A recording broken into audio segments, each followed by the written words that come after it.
My name is Elizabeth Adamson, and I'm a research fellow at the Social Policy Research Centre, and I'll be hosting today's seminar with Roger Wilkins. Before we get started, I would just like to acknowledge the traditional custodians on the land where I live and work, which is the Larrakia people. And I'd also like to acknowledge and celebrate the First Nations people in the Bidjigal people, who are the traditional owners at UNSW Kensington, where obviously UNSW is based in SPRC, and where many people joining us maybe from today. And please feel free to include your own acknowledgement of country in the chat if you would like to. As I mentioned, I'll be hosting and I'll just go through a few housekeeping rules and then we'll get started. But I guess before the housekeeping, I'll just like to introduce Roger Wilkins, who is the Deputy Director of the Melbourne Institute of Applied Economic and Social Research at the University of Melbourne. He's also the Deputy Director of the Hilda Survey, and each year produces the study's annual statistical report. His research interests include the nature, causes, and consequences of labour market outcomes, the distribution and dynamics of individuals' economic well-being, and the incidence and determinants of poverty, social exclusion, and welfare reliance. The title of his seminar is The Declining Well-being of Single Parents in Australia in the 21st Century. And then, yeah, just if everyone can keep their microphone on mute when they're not talking, there'll be time at the end, about 15 minutes for questions. If you'd like to add them in the chat box as you go along, please feel free to, and I can try to make sure they do get addressed at the end in the discussion. Also, just to let you know that the seminar is being recorded and it will be uploaded to YouTube, and a link will be emailed within the week to everyone who's registered.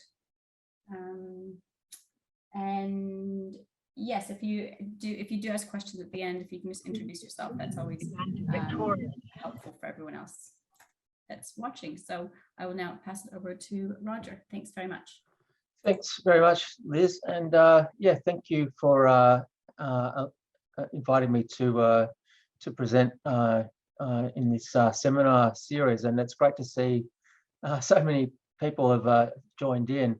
I will now just make sure I can share my screen. Sorry, Roger, I think you're still on mute. Oh, there we go. Oh, so you didn't hear any of that? Can you hear me now? We could, most of us could hear you before, I think. Oh, okay. Sorry, yes, it was fine, my problem. Okay, good. Yeah, so it's great to have this opportunity to present this work, which is very much work in progress, and so I guess I want to simultaneously apologise for that, the roughness at the edges, but also use it as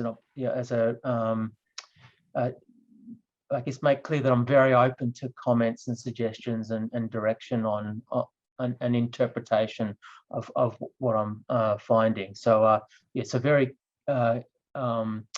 keen to get feedback. I haven't as yet bounced this off anyone else yet. So so you are all the first to see this work. Now, that's not good. My screen is frozen. Oh, there we go. All right. So so what's the background to this? Well, yeah, I mean, it's very well known that single-parent families are disproportionately disadvantaged. You know, and it regularly comes out, for example, in the SPRC ACOS poverty report that single-parent families have high rates of poverty, for example. But my scan of the literature really, didn't come up with much in terms of systematic study focused on single-parent families, and understanding the dimensions of the disadvantage and how it's changed over time. I just couldn't really find much in that regard. There's some sort of specific evaluations of the effects of the welfare to work reforms and so on single-parent poverty and the like, but I couldn't find a more general sort of description of what's been going on. But certainly let me know if if you think that there is something of that nature that I should be aware of. So the sort of questions that I've been thinking about for this paper, and it's very much a descriptive exercise, is what are the ways in which single parents are disadvantaged? Who among them are disadvantaged? So not all single parents are suffering disadvantage. So are there things that that distinguish those in disadvantage from those who are not? Has it been getting worse? Well, I've kind of already answered that question in the title for the presentation. Also, how persistent is the disadvantage, and also what's been driving these changes? So this is the sort of questions that I've been trying to get at with this paper, but I'm not convinced I've yet got it all sort of nailed down in the way I would like. So it would be unsurprising, I think, to you that that the primary data source for this is the Hilda survey, given my role here at the Melbourne Institute. So that I'm using essentially 2 decades of data from 2001 to 2020, but I'm also drawing on the ABS survey of income and housing, and that allows me to go back a bit earlier, but 5 or 6 years earlier, to the mid-90s. And it also serves as a bit of a check on my Hilda findings, to the extent that the survey of income and housing has the information in it that allows me to consider single parent wellbeing. So particularly has the income information and housing information. So as I said, my primary focus is on Hilda, but with a bit of a supplemented by ABS, the ABS data as well. My focus is very much squarely on single parents, not their children. Now, partially that reflects the strengths of mainly that reflects the strengths of the data sets, but they don't collect a lot of direct information off children aged under 15. And so for that reason, I'm focusing on the well-being of the single parents. But of course, I think an implicit presumption is that the well-being of parents and their children are pretty inextricably linked, and so there are certainly very much, I think, as I said, a presumption that disadvantaged parents have disadvantaged children. I'm actually limiting it though to single parents with dependent children aged under 18. So it just seems a bit cleaner than trying to include single parents with dependent children aged 18 to 24 and not having younger dependent children. Because that's a very, well, I guess what you call endogenous, in the sense that you can imagine a poorer family that they're more likely for their 18 to 24-year-olds to be non-dependent, to have to go and work or leave home or whatever. So it just seemed a bit cleaner, and obviously a lot of the caring responsibilities, they tend to diminish as kids age, and they're pretty much to a significant extent gone by the time the kids reach adulthood. In terms of the wellbeing outcomes, there's actually quite a variety that I look at. There's 3, I guess, what you call core outcomes, whether they're in poverty. We're using a 50% of median equivalized disposable income measure of poverty. Also an after housing poverty measure. So this is for looking at income after deduction of housing costs. And then also being located in the bottom 2 income quintiles. So these are all sort of measures of having low income. But then I also look at a variety of other measures, including labour force status, subjective wellbeing, measures of health, financial stress, and so forth, which mostly rely on the Hilda survey data. So just a bit of scene setting. So this is what it looks like in terms of the share of families with children under 18 that are single parent families. So the ABS data, which is the SIH, that sort of shows that from the mid-90s to around about 2001, there was a growth in the proportion that were of these families that were single parent, and that was actually a continuation of a trend that I more or less started in the sort of mid 70s, I suppose. And so that sort of trend sort of finished around the start of this century, and then since then, both Hilda with a little bit more noise, because it tends to have smaller sample sizes mainly, but they're both showing a sort of a slow trend decline in the proportion of families with that are single parent families. So we're now sort of getting down to around about 15 or 16%, down from a peak of around about 20% at the start of this century. So I think it's useful both in understanding what's happened to the well-being of single parents and also just having a better sense of who they are, to start off with looking at the characteristics of single parents and contrasting them with using partnered parents as a comparative comparison group, and looking at how those characteristics have changed over time. And I should apologize that there are way too many tables and numbers in this presentation, but I couldn't come up with a better way of trying to convey what I'm trying to convey. So what I've done with this analysis is I've pulled years and I've sort of looked at the beginning, the middle, and the end of the period. The pooling is really to be sort of just increase precision of the estimates. That there's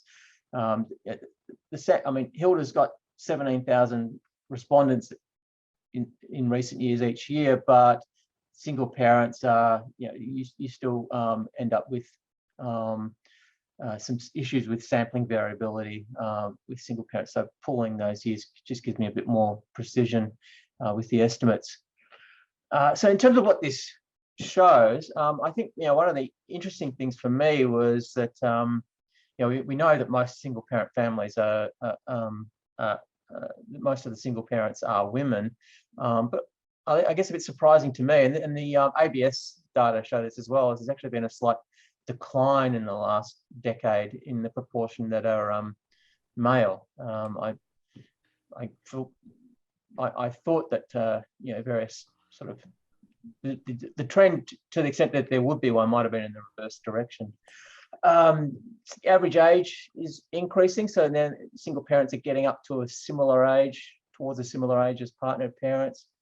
Their educational attainment has increased, but they still remain much less well educated than partnered parents. They are considerably more likely to be Indigenous than partnered parents, although and that looks to have increased, but then also the proportion of partnered parents identifying as Indigenous has also increased, and I think that reflects greater propensity of people, Indigenous people, to self-identify as such. I think a notable one, particularly notable from this table, is the rise in the proportion of single parents that have a disability that impacts on their ability to undertake paid work. So that's gone from sort of 15% to 24% over the period, whereas we see, if anything, a slight downward trend for partnered parents.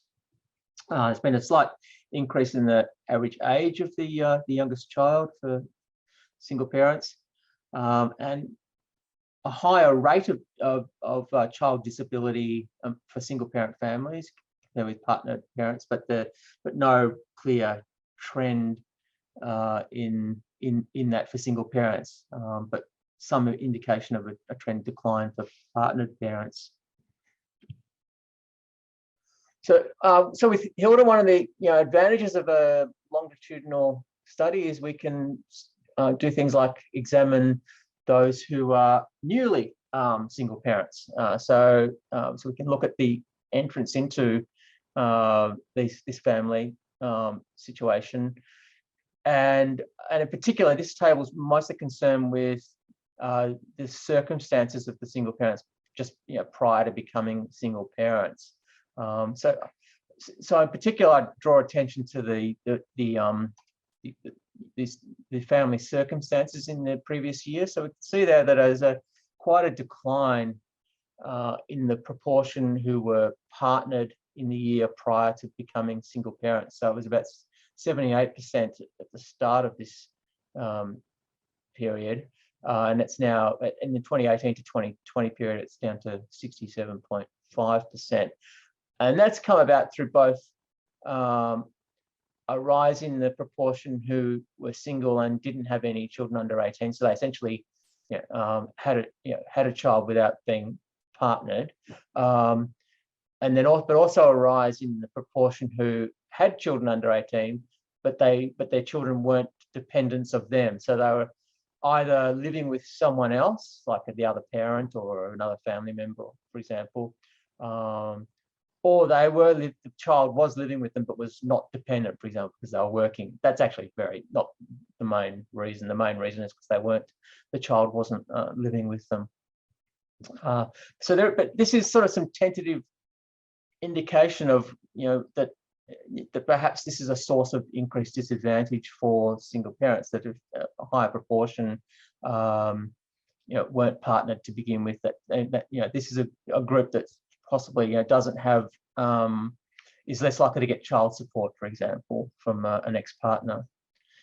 We don't see a heck of a lot in terms of changes in the characteristics of the children, but there is a rise in the proportion who have a child with a disability when they become, in the year that they become a single parent. The bottom panel here requires a little bit of explanation. So what we're looking at here is those who were single parents who were partnered in the year prior to becoming a single parent, partnered with dependent children. And what we look at is where they were located in the income distribution among partnered parents with dependent children. So this is looking at where they were in the in the income spectrum of among partnered parents. And so the standout thing here is that that in 2002, 2004, 29% of them came from the bottom quintile of that distribution. So I'm getting some feedback there. I don't know if someone's got their microphone unmuted. But by at the end of the period, nearly 40% were coming from the bottom income quintile. So they're coming from amongst partner parents, they're becoming from a more disadvantaged end of the spectrum of partnered parents. So something else that maybe I think is an important sort of an interesting piece of the puzzle is that it looks like the duration of single parent spells has increased. So these are empirical survival functions. Firstly, for the dark line is for single parent spells that started between 2002 and 2005, and then the teal line is for those that started between 2013 and 16. And so we can see that, for example, 5 years from the beginning a single parent spell, about 40% of those who became single parents between 2013 and 2016 were still single parents, whereas it's nearer to about 35%. Well, actually, so yeah, about 35% for those who started spells in 2002 to 2005. So now, getting on to measures of well-being. So, as I mentioned, I do this for the well-being outcomes as well. I do this pooling and look at this sort of beginning, middle, and end of the period. But here I've actually split out 2020 separately because, as we know, that was a rather different year, and outcomes in 2020 are not necessarily going to reflect the longer term trends, given we had the COVID pandemic and the unprecedented increase in income supports, but also drop off in employment and so on. So for all the outcomes here, I still report 2020, but I don't really talk about it much. So if we starting here with labour force status, and so we do see a rise in full-time employment and part-time employment of single parents over the period as a whole. But I think important here is that pretty much all the increase occurred in the first decade. So in the second decade, we've had maybe a slight increase in full-time employment, but a decrease in part-time employment, and essentially no change in those not in employment at all. Whereas for partnered parents, we've seen a more, they have higher employment rates, and they've also had a more sustained increase in those employment rates. So now turning to sort of the financial measures, and here we've got location in the distribution of income. This is the Australia-wide income distribution for equivalized household disposable income, and here I think the thing I would highlight, direct your attention to, mostly assuming you can see my mouse pointer, is that the proportion in the bottom quintile has gone from 32.8% up to 38.7% in 2018-19. So about, across the whole period, about 4% are in the top quintile. You go from about 12 to 9% in the fourth quintile. You go from about 23% down to 21% in the middle quintile, and we go from 28% to 27% in the second quintile. But so I guess the real standout is this rise in the proportion in the bottom quintile, and just again, not just the partner results there are just for as benchmarking or reference. So in terms of the poverty measures, unsurprising given those results is that, and we see this sustained rise in poverty, both whether it's income poverty or income after housing poverty. Bigger increase for the measure that doesn't take, that's not after housing, that's before housing costs.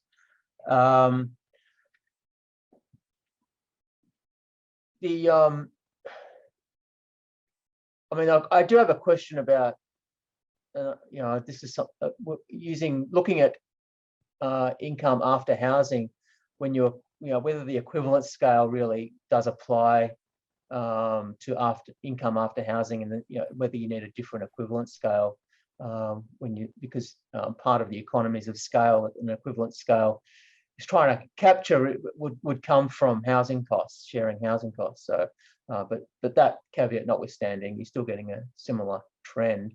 Financial stress has actually declined. But you can see that's also declined for partnered parents.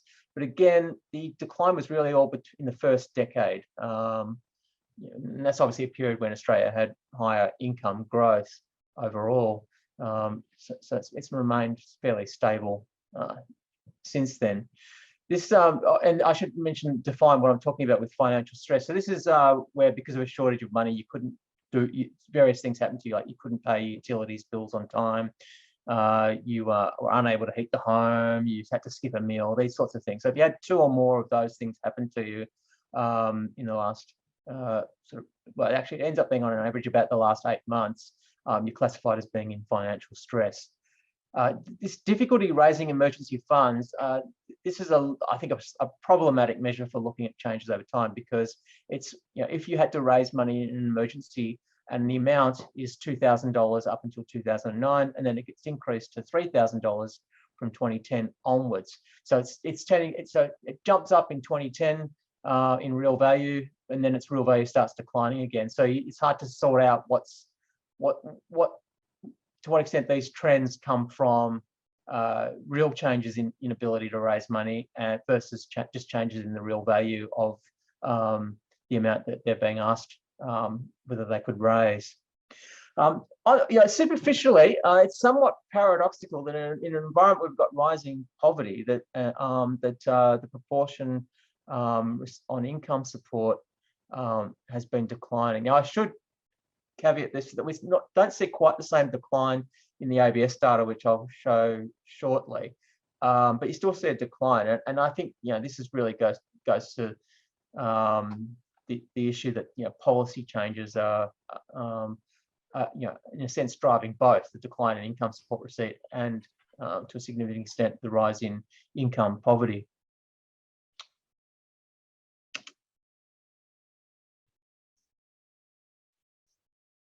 So, here I'm looking at housing and health, two not really that related. They just I just put them on the same slide. So in terms of housing, you can see there that there's been a big rise in the proportion of single parents that are renters in the private market, and that's come about through both declines in social housing as a tenure and also home ownership. And so it's unsurprising that, given we've seen this move towards the private rental sector, that we've seen a rise in housing stress. So this is where you're in the bottom two income quintiles and more than 30% of your disposable income goes on housing costs. And so that's risen from 17.5% to 24.5% for single parents. It's also risen slightly for partnered parents, but that's probably more, and that's partially reflecting, I guess, a rise in renting, but I think more reflecting house price growth and therefore mortgages, the growth in the size of mortgages. I think that the health measures here tell a really striking story. So these are based on the SF36 general health measure. So if you're in, so there's various health measures in there. One of them is general health, another is mental health. If you're in poor health on these measures, if you're approximately in the bottom 10% of the overall distribution of scores on these health measures. So we see that single parents have considerably worse, higher rates of poor health than partnered parents, and also that the prevalence of poor general and more particularly poor mental health has also increased over this period. So I think that's quite a striking finding.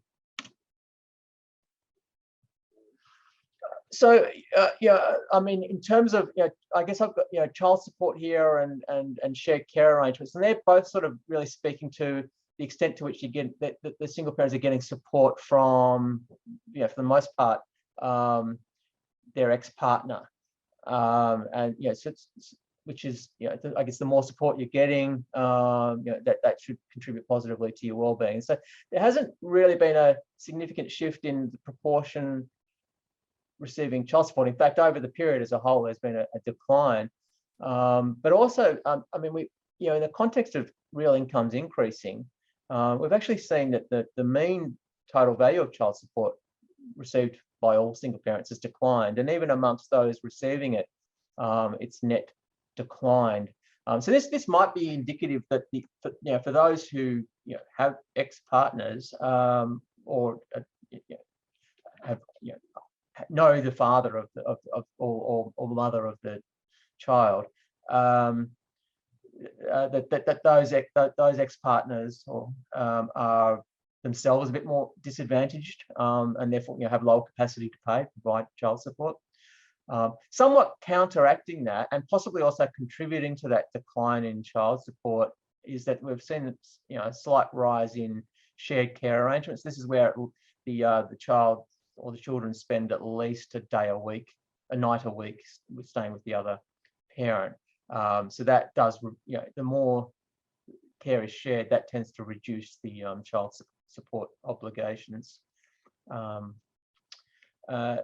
There's also another wellbeing measure here that I think is quite telling, is a measure of time stress. So this is people who feel rushed or pressed for time often or almost always, and so that's increased for single parents. And it's entirely consistent with their increase in employment participation without any real reduction in their caring responsibilities.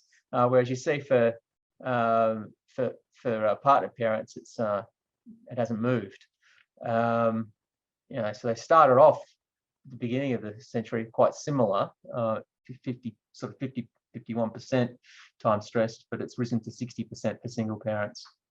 And then we also have a measure of social support in the Hilda data. This is based on a battery of 10 questions that ask things like, you can get help from others when you need it, you have someone to confide in, and so on. And so on that measure, there's some decline evident for single parents that, again, is not evident for partnered parents. And then overall life satisfaction on a 0 to 10 scale, no trend change. In fact, a slight trend increase, but noticeable for being considerably lower. So there's no decline evident on this subjective measure of well-being, but it's remained lower than for partnered parents. So for the ABS data, we have a smaller range of outcomes that we can examine, and so I'll only briefly sort of go over these. They largely confirm the Hilda data, but the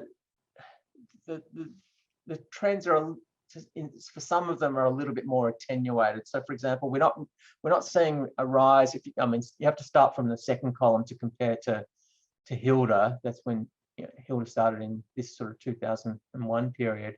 So we don't see a rise in proportion in the bottom income quintile from the ABS data.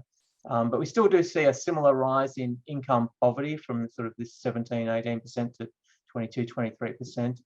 A smaller increase in relative income poverty after housing. And in fact, and then if you go back to sort of 94, 95, you can see that the trend rise in relative income poverty was started before 2001, but we're not seeing the same for income net of housing, and also we see that in fact there was some improvement between the mid-90s and 2000 in terms of the proportion being in the bottom income quintile. So as I said, there is some decline in income support receipt evident in the ABS survey of income and housing, but it's a smaller decline than evident in Hilda. Very similar trends when it comes to housing tenure type, and we also get somewhat higher, slightly higher measures of housing stress and growing housing stress for single parents.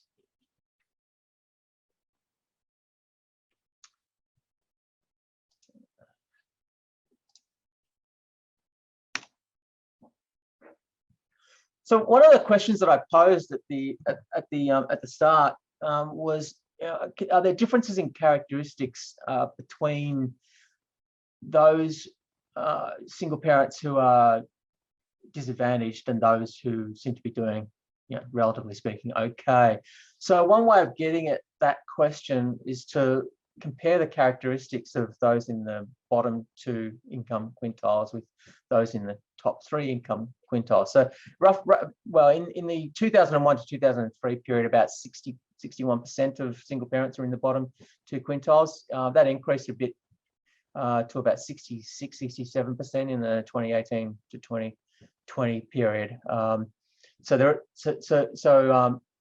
So these, that just reflects the fact that a high proportion of single parents and a growing proportion of single parents are disadvantaged on this measure.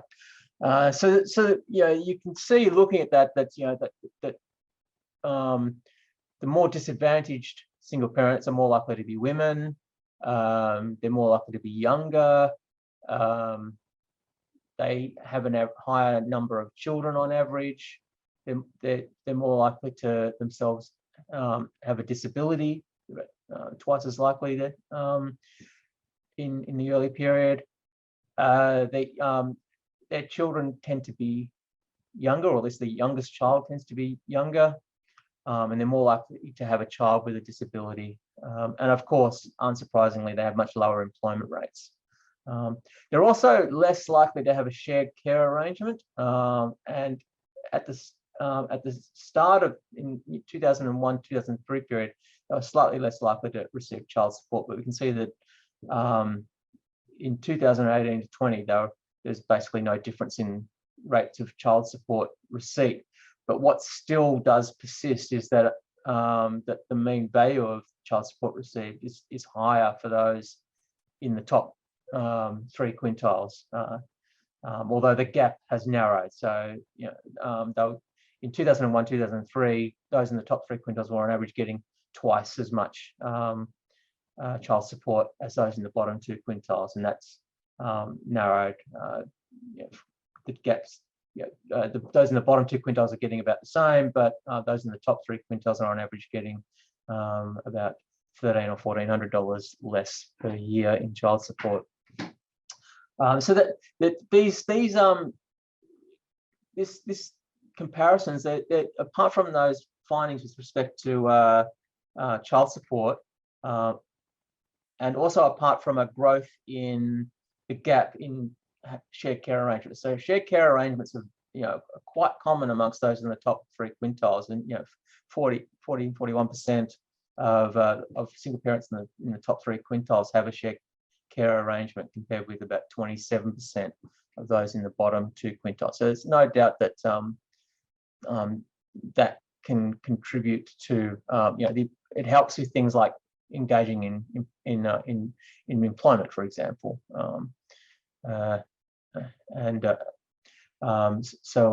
But apart from that, the relativities between the two are fairly consistent across the characteristics. So it's sort of,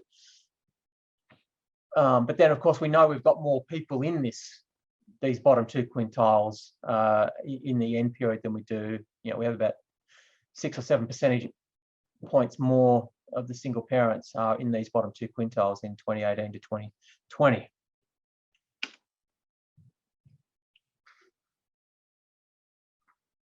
So this is really getting at another perspective on the nature of disadvantage experienced by single parents, and it's looking at how it evolves over what you might call a single parent journey. So what I've got here is I'm looking at single parents from 2 years prior to becoming a single parent. So this is -2 means that that's 2 years before they became a single parent. Then -1 is the year before they became a single parent. And then when it's 0, that's the year they were first observed. They're observed to be a single parent, and then we've got 1, 2, 3, and 4 years after they became a single parent. And so looking at a range of outcomes, and I've also comparing those who became a single parent early on in this 20-year period and those who became a single parent later on in this 20-year period. So for example, we can, obviously in the year you become a single parent, 100% of you are single parents, but then in the subsequent year, for those who became single parents between 2003 and 2006, 77% was still single parents a year later, 69% were still single parents 2 years later, and so on.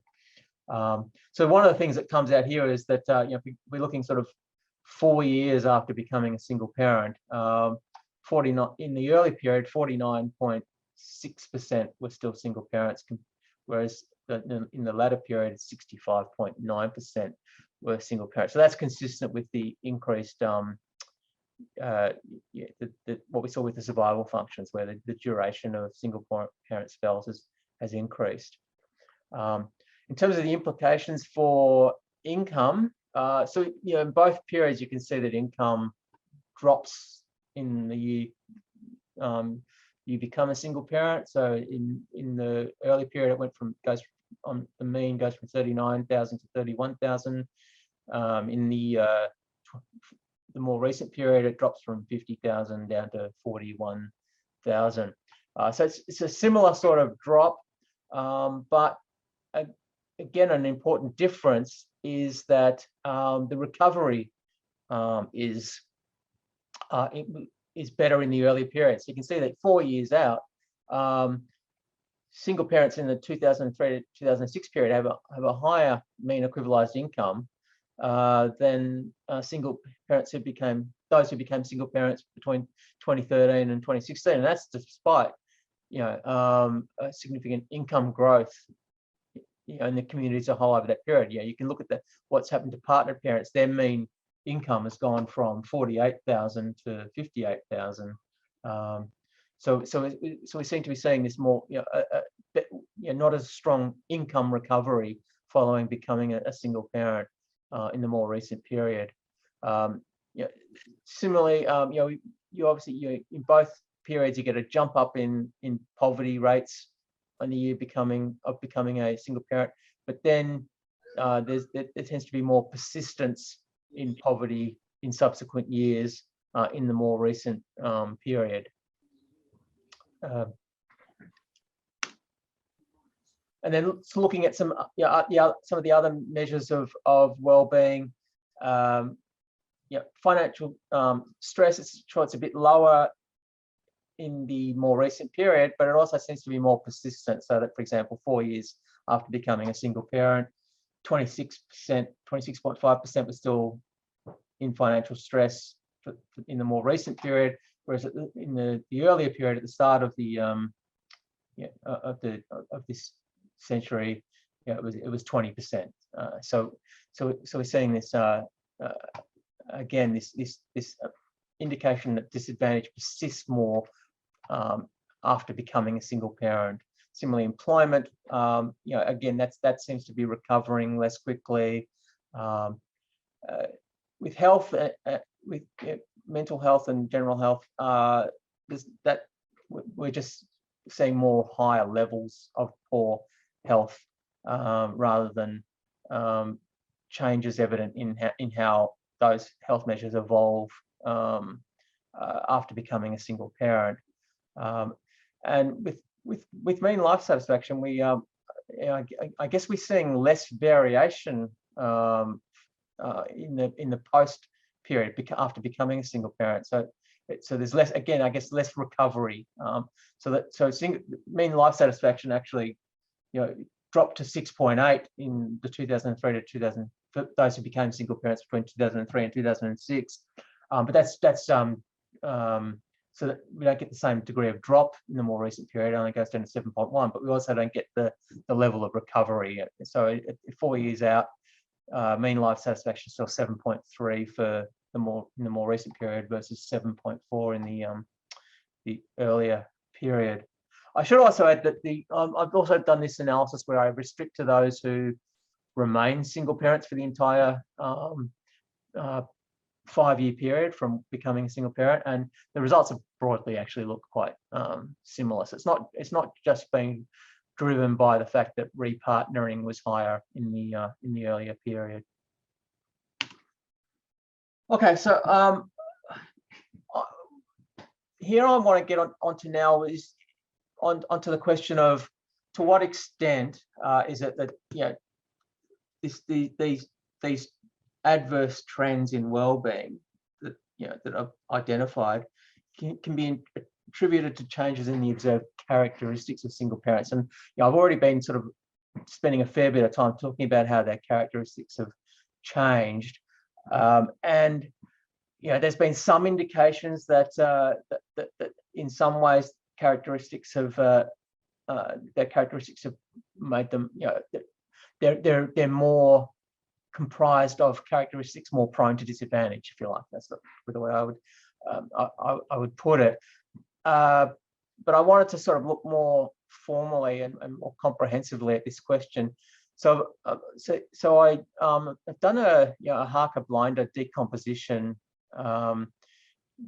It's a version that's adapted to binary dependent variable models, and it's essentially where you can distinguish between the effects of characteristics on your outcome of interest in this.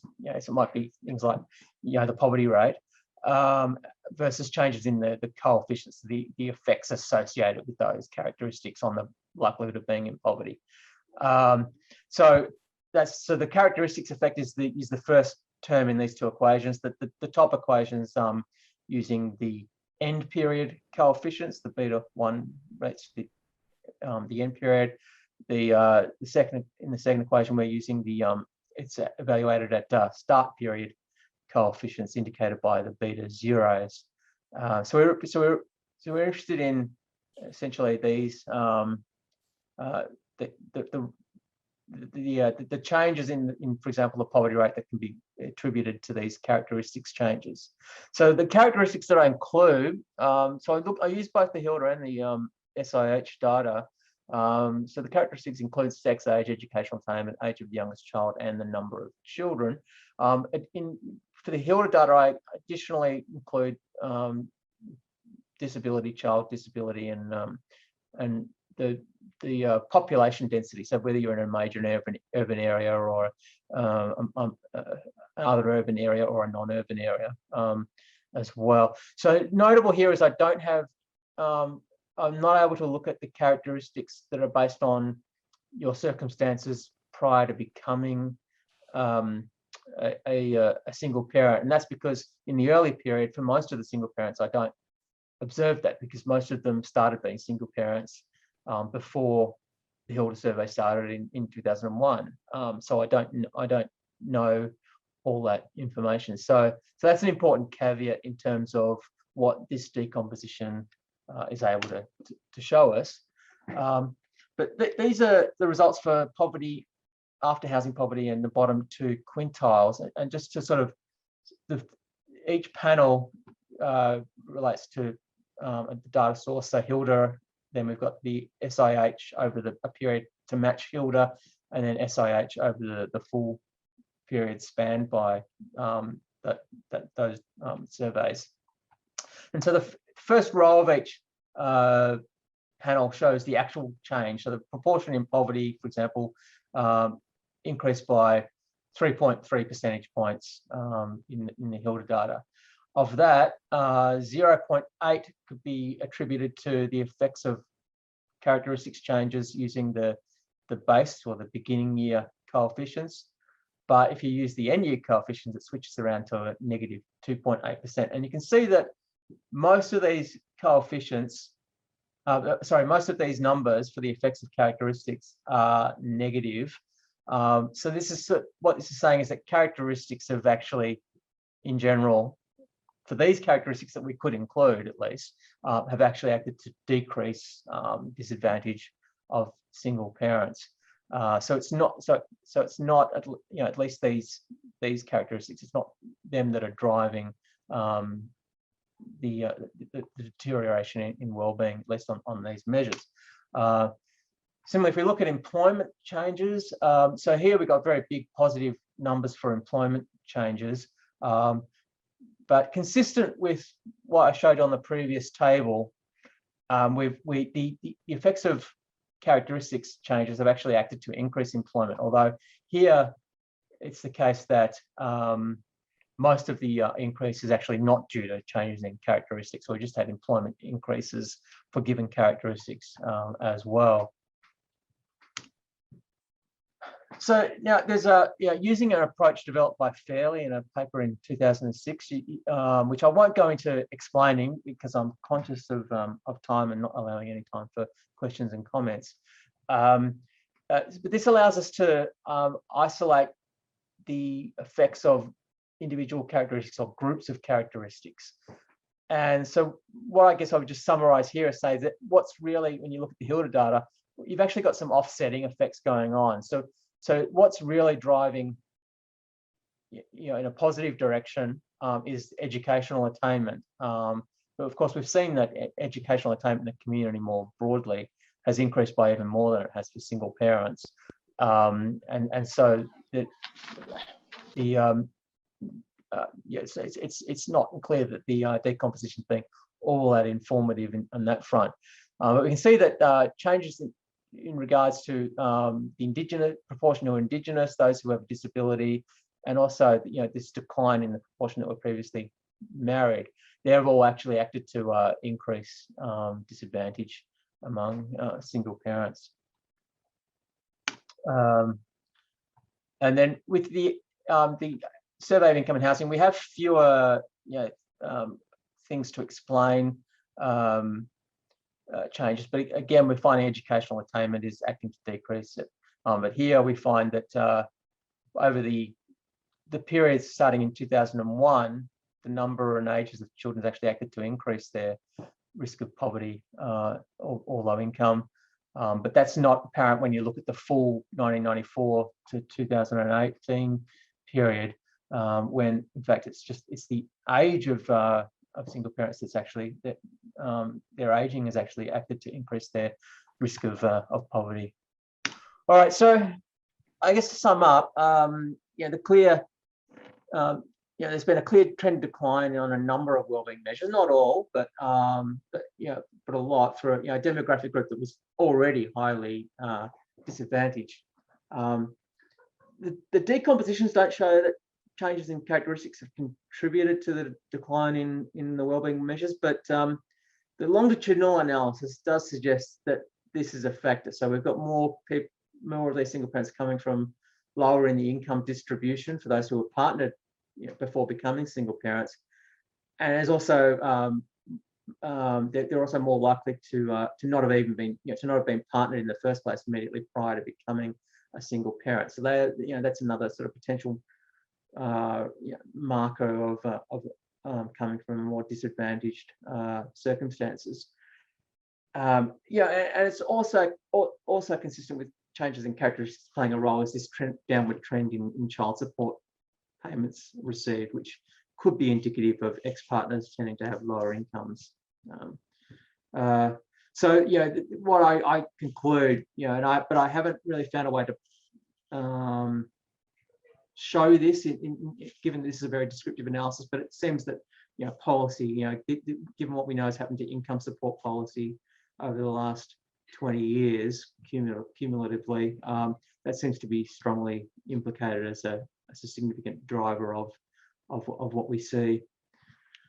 With that, we'll stop sharing and see that yes, there are people still here.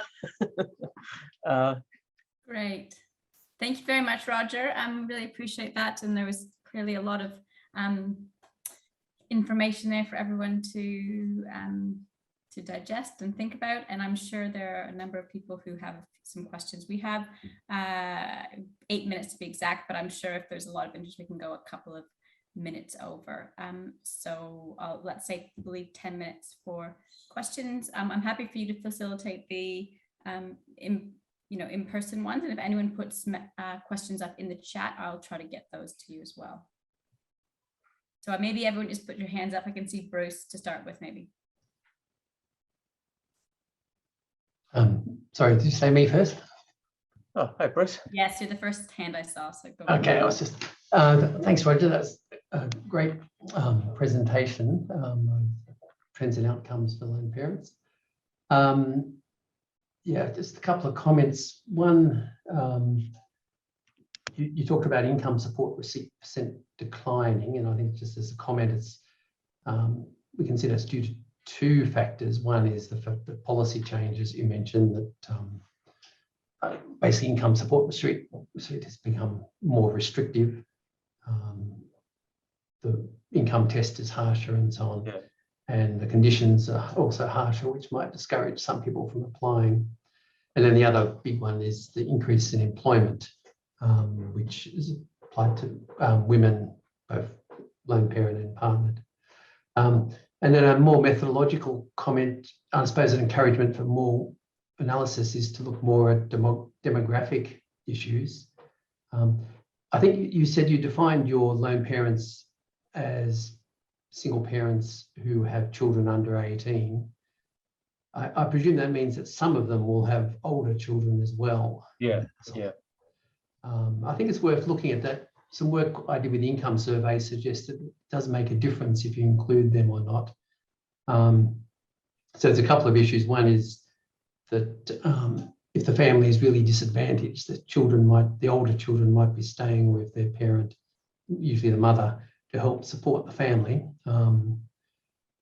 And you might actually find that sort of attenuates some of the income support. So if the older child has some income, that might be affecting household income. So to look at that, you might want to look at, say, the mother's in particular income on its own as an outcome variable. And household crowding in itself is an outcome measure that might be of interest. Yeah, well, I mean, that's certainly a question we can directly look at with Hilda in terms of to what extent do sort of these 18 to 20-year-olds, one, remain dependent, two, move out, or three, stay and help provide support. I mean, that's something we can you can't look at with the cross-sectional data, because if an 18 to 24-year-old is not in the household, you don't know that they exist. So so thanks for that suggestion. Next, Ben Cameron, I see. Okay, Roger. My name's Ben Cameron. I'm a high degree research student at Griffith University, and I'm researching affordable housing for sole parents.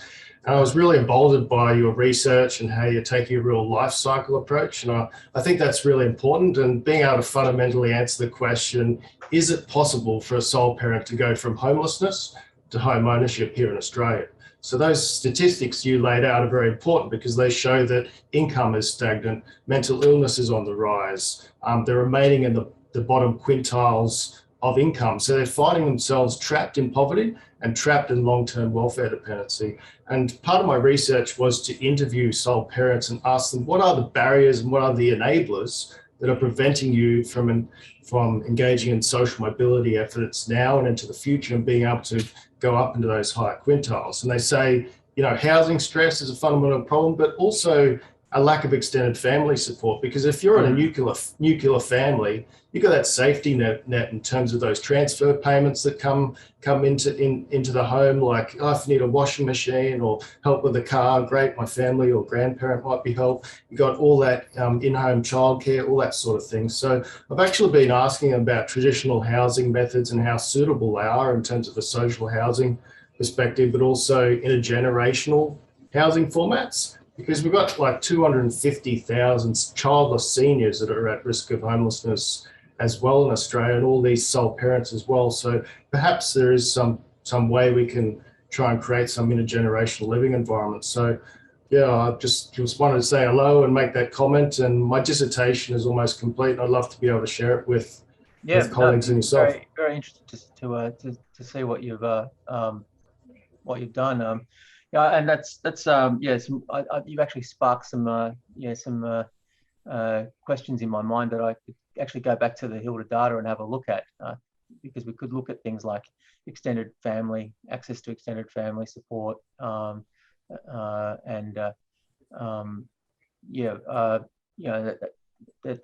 is one example. One of the problems we have is that we don't really identify people who are homeless. In a sense, we're a household study that tends to be very dwelling based, and so it's a question of to what extent do we capture people homeless. We try to follow people if they go into emergency accommodation and so forth, but they tend to be quite hard to track down.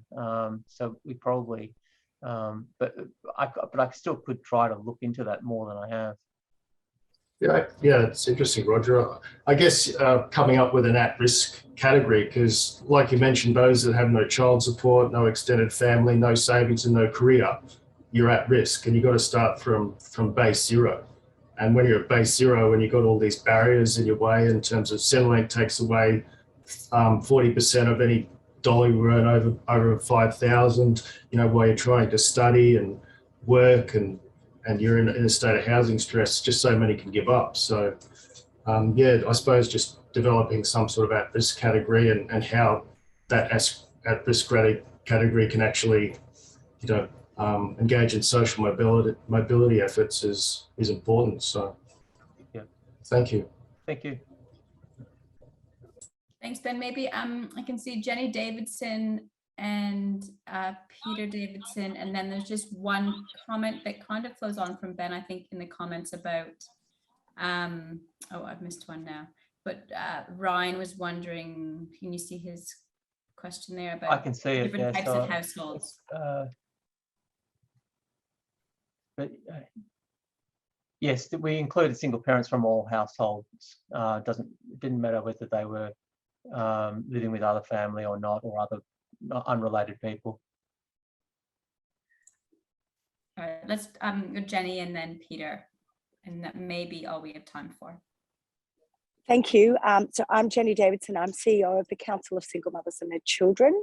We find the HILDA data really, really useful, although it would be better if you could gender desegregate your reports much more clearly, to say, you know, single parent, 80% or 81% of whom are single mothers isn't really representative when the large majority is women, and having more of that data separated out shows the feminization of poverty that we're talking about.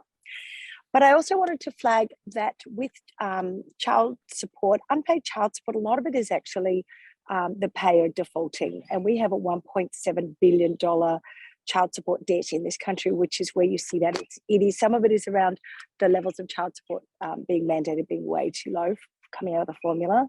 But there's simply a lot of unpaid child support. So I wanted to Yeah, no, look, I got myself into all sorts of trouble with Department of Social Services a few years ago because they were saying that the HILDA data wasn't lining up with their administrative data, but they apparently were assuming that that all obligations that weren't going through them were being met, and that was just a rather strong assumption to make. Correct, and that 1.7 billion of unpaid child support is based on that assumption that all private collectors paid. So it's actually not the full figure by any stretch. Yeah, and I mean, we could go down more this route. But, I mean, the way that the family tax benefit is affected by child support that's being attributed to you that you might not even have got. Yeah, that's another compounding factor, I think, that really says that. Yes, there's work to be done on child support. I mean, I guess what I would wonder, with the trends that I identified, is I would have thought that child support, being people being not meeting their obligations. I don't see that. I wouldn't have thought that would increase. I would have thought, that we'd be getting a little bit better, perhaps, at tracking down recalcitrant payers. But so that's why I guess I was interpreting it more as just that the fathers, or most of the time it's fathers, should have lower incomes rather than being more recalcitrant. But maybe you have some more insight onto that in terms of what's been going on with the systems. Yeah, unfortunately, child support agency really is a toothless tiger and has very limited levers that they can pull. And especially the National Council of Single Mothers has been working really hard on some things like people not putting in tax returns annually. So having their amount that they owe being calculated on an out-of-date income amount. People earning cash. All of this, and your unpaid child support, if it fed into your credit rating, for example, people would take it more seriously. But there isn't very little in the system that can be done when people are defaulting on payments. Thank you. Peter, did you have a quick one, or do you want to talk with Roger separately? I'll just quickly point to my questions in the chat. So we do, it's a 50% of median income poverty measure. The disabilities, I mean, I haven't probed that, but it's basically any long-term health condition that limits the amount or type of work that you can do. So that includes mental health conditions. There's actually about 16 or 18 identified types of conditions that that go into that. But yeah, one of the problems with trying to look at so many characteristics and so many outcomes is that it could take me a couple of hours to try and explain the definition of everything. But I've got to, I appreciate I haven't done a good job of that. It's just something that's worth exploring further because of the high incidence and because it is correlated with that increase in poverty. Yeah. I think to find out who the people are who are single parents and in the lowest 40% and have disability. Yeah. Thanks, Roger. Great research. Great. Thank you, Bev. I think we'll probably try to wrap it up now. The link will be shared with you hopefully in the next week or so. Thank you very much to Roger for presenting today and for everyone who attended. And the next SPRC seminar will be on the 14th of June, and the invitation with information about the presenter and topic will be circulated in a couple of weeks. Thanks very much.